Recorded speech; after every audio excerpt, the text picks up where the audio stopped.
वंदे मातरम। नमस्कार, जय श्री राम। दिल्ली विधानसभा और विधानसभा में नित्य नए चुनाव को लेकर के धमाके हो रहे हैं। कल एक ज़बरदस्त धमाका और हुआ और जिसमें कई सारे जो फर्जीवाड़े हैं, फर्जीवाड़े उजागर हुए। इधर क्या है, सजा याफ्ता पूरी टीम है। उस टीम में टीम के मुखिया अरविंद केजरीवाल जी हो, सजा याफ्ता हैं, अभी ज़मानत पर घूम रहे हैं। अभी मनीष सिसोदिया जी हैं, सजा याफ्ता हैं, ज़मानत पर घूम रहे हैं। भाई एक जैन साहब तो अभी अंदर ही हैं। संजय सिंह जी भले वो कितना ही राज्यसभा में दहाड़ते हों, लेकिन उन्होंने भी सज़ा का कैद खाने की अंधेरी कोठरी का आनंद ले चुके हैं और वे भी अभी उस टीम में हैं। आतिशी बची थी, अब आतिशी को कैसे उलझाया जाए उसको लेकर के भी क्रम अनुक्रम व्यतिक्रम चल रहे होंगे। लेकिन के बाद ही तो शुरुआत होती है।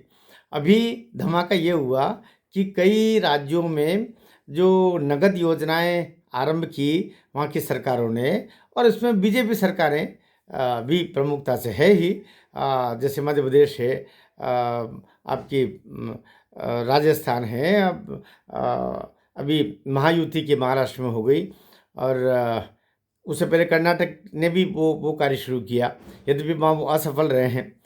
तो अभी इसकी देखा देखी अरविंद केजरीवाल जी ने भी ये सोचा कि डूबती हुई नाव को थोड़ा सा तैराने के लिए नगद योजना का आरंभ कर दिया जाए। उन्होंने 12 दिसंबर 2024 अभी कुछ दिन पहले उन्होंने एक घोषणा की कि हम 1000 रुपया महिलाओं के खातों में ट्रांसफ़र करेंगे, और 18 दिसंबर को एक और योजना उन्होंने घोषित कर दी कि 60 वर्ष से जो वृद्ध हमारे भाई बहन हैं, स्त्री पुरुष हैं, उनके लिए एक योजना स्वास्थ्य को लेकर के एक योजना जिसके तहत उनका फ्री इलाज होगा, उसको लेकर के आरंभ की। अब इन दोनों योजनाओं को लेकर के जो पटाक्षेप हुआ वो बड़ा फर्जीवाड़े को उजागर करने वाला हुआ। कल बाकायदा विज्ञापन दे करके, और बाल विकास महिला विभाग और स्वास्थ्य विभाग, दिल्ली सरकार के दोनों विभाग, दिल्ली सरकार के विभाग है ये, कोई केंद्र की तरफ से कुछ नहीं बोला गया। इन दिल्ली सरकार के अधीन अर्थात आतिशी मुख्यमंत्री आतिशी मारलेना जी के कार्यालय के अधीन ही है। वो दोनों महिला एवं बाल विकास विभाग और मंत्रालय और स्वास्थ्य मंत्रालय दिल्ली सरकार, इन दोनों ने बाकायदा विज्ञापन दे करके और ये जनता को आगाह किया कि ये सब फर्जी योजनाएं हैं, या कि इनका कोई अस्तित्व नहीं है, इनका ना कोई अप्रूवल है, न इसके बारे में कुछ सरकार की तरफ से अनुमोदन है, लिहाजा इस फर्जीवाड़े से सावधान रहे। अभी उसकी सरकार, तथाकथित सरकार है, अभी आचार संहिता लगी नहीं है, और अभी मुख्यमंत्री का सारा उसमें दारोमदार है। यूं हम क्यों न माने, और यही सच्चाई भी होगी मुझे लगता है कि आतिशी ने ही स्वयं चुपचाप ये निर्देश दे करके यहाँ की खुल्लम खुल्ला, क्योंकि मुख्यमंत्री की अनुमति के बिना, मुख्यमंत्री की सहमति के बिना कोई भी विभाग कैसे कोई इस तरह से विज्ञापन निकाल करके बोल सकता है कि ऐसी कोई योजना नहीं है। और ये जो फर्जी तरीके से भरवाए जा रहे हैं, फॉर्म भरवाए जा रहे हैं, 1,000 रुपये के फॉर्म भरवाने का बोला महिलाओं को कि 1,000 रुपये के फॉर्म भर दो, ऑफलाइन जिसको बोलते हैं, हार्ड कॉपी में आप ये फॉर्म भर दीजिए, और अब ये हमारी अभी आपको बस ये आप देना शुरुआत कर देंगे हम। और उसके कुछ दिन बाद में केजरीवाल जी को कानून में किसने बोला होगा कि नहीं ये 1000 तो कम पड़ते हैं, थोड़ा सा और प्रलोभन दो, तो उन्होंने कह दिया चुनाव के बाद में हम लोग 2100 रुपया देंगे, अगर उसके भी हम आपको फॉर्म भरवा रहे हैं तो फॉर्म भरवाना अर्थात लॉलीपॉप देना। और उधर से चुपचाप आतिशी ने वो काम किया जो केजरीवाल की समझ से परे था। वो सोच भी नहीं सकते कि आतिशी चुपचाप पर्दे के पीछे ये काम भी कर सकती है।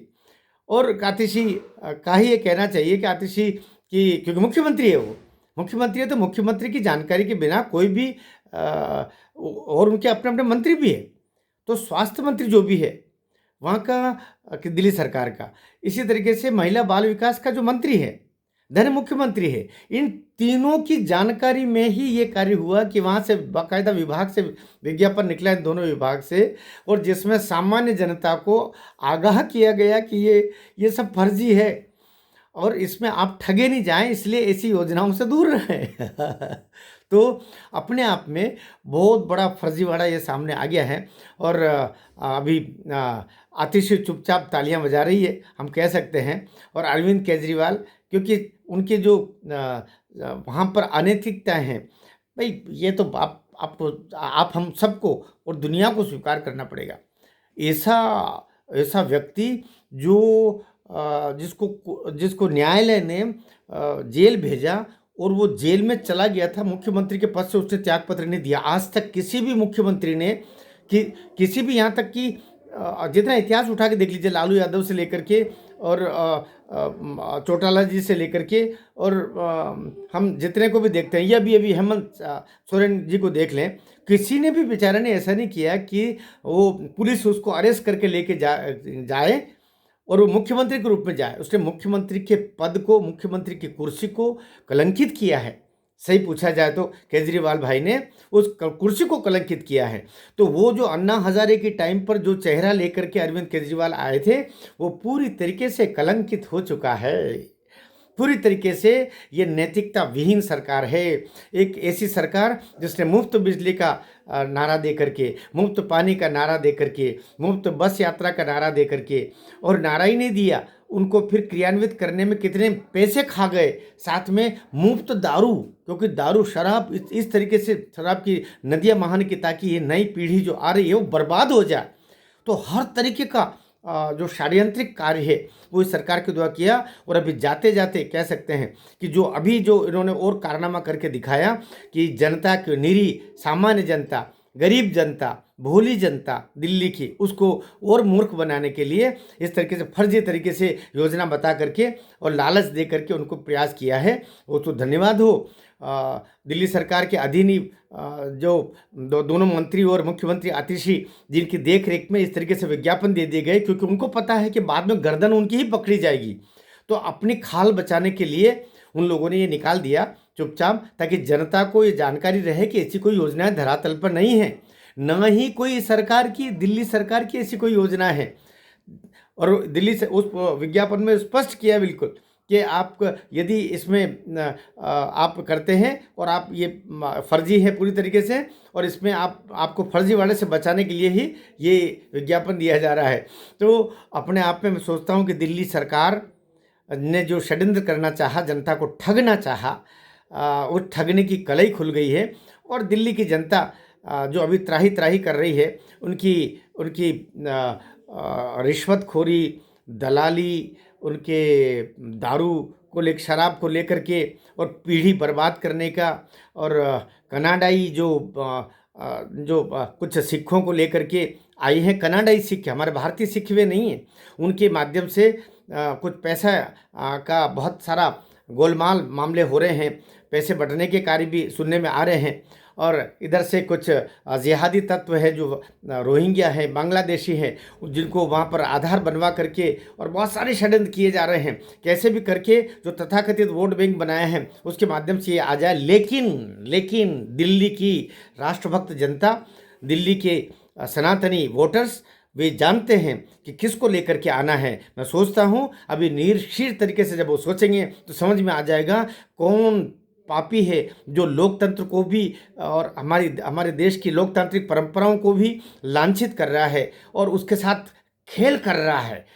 जो कुर्सी छोड़े बिना, जो मुख्यमंत्री के पद को छोड़े बिना जो जेल जाकर के, और जेल में जाकर के जिसने सरकार चलानी चाहिए, ऐसा लोकतंत्र के साथ खेल, संविधान के साथ खेल, ये बाबा साहब का क्या खुला अपमान नहीं है? जहां हम कह सकते हैं कि जेल के अंदर जाकर के सरकार चलानी चाहिए उसने। तो जनता अभी बहुत समझदार हैं, और अभी वहाँ के अधिकारियों को और सबको भी बहुत बहुत धन्यवाद, और दोनों मंत्रियों को, महिला बाल विकास और स्वास्थ्य मंत्री दोनों, और आतिशी जी को भी धन्यवाद कि उन्होंने कम से कम चुपचाप जनता को ये बता दिया कि ऐसी कोई योजनाएं नहीं है, तुम ठगे जाओगे तो हमको मत बोलना। भारत माता की जय।